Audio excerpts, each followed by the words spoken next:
Nagpa-press con si Pangulong Bongbong Marcos tungkol sa flood control anomaly. Tiniyak niya na may makukulong bago magpasko. Pero nang tinanong siya na kasama ba rito si dating Speaker Martin Romualdez, ang sagot niya ay wala pa daw ebidensya. At kung mayroon man, pasasagutin daw. Ano po yung reaction niyo dito? Hindi na po niya, baka lang, hindi na naman niya binasa na sinabi niyang binasa yung budget ng 2025. Ang pinag-uusapan natin dito ay yung budget ng 2025. Makikita mo na yung project ng o yung budget ng Pangulo o Executive Department ay nasa NEP, nasa National Expenditure Program. Yun ay sinasubmit sa Congress. Pagdating sa GAB o General Appropriations Bill at pagdating sa GAA, yung batas ng ating budget, makikita mo ang daming project doon na wala sa NEP. Yun pa lang, ebidensya na yun. Doon pa lang, masasabi mo na itong congressman na ito ay merong insertion na katanggap. So, ibig sabihin, tingnan mo na kaagad na saan na yung project na ito na nakalagay sa distrito na to. 'Di ba?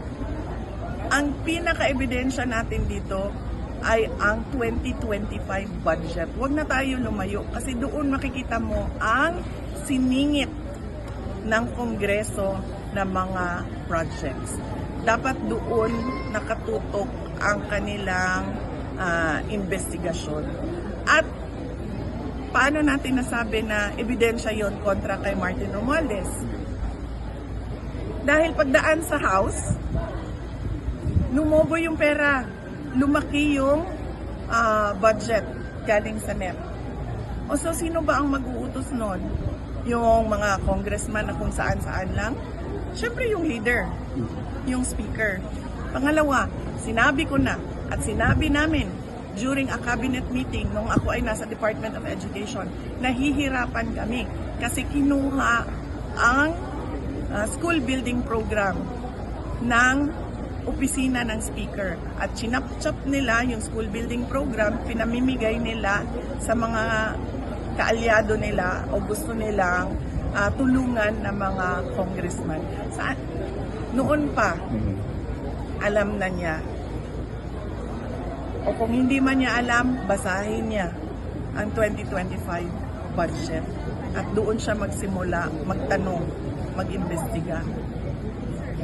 Kung sinasabi niya na hanggang ngayon ay wala pang ebidensya, ibig sabihin, wala siyang ginagawa.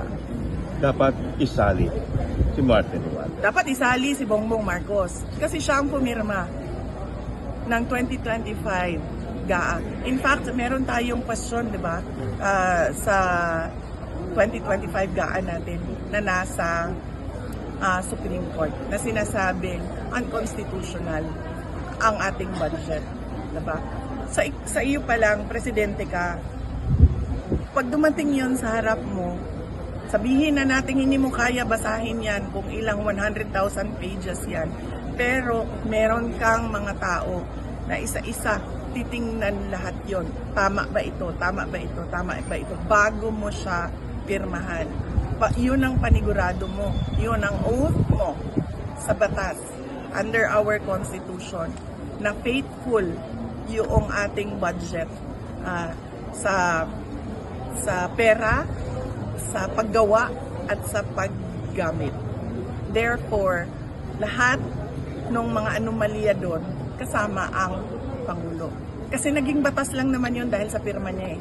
Kung hindi niya pinirmahan yun, hindi naging batas yun. Hindi magagamit yung pera. Hindi lalabas yung pera.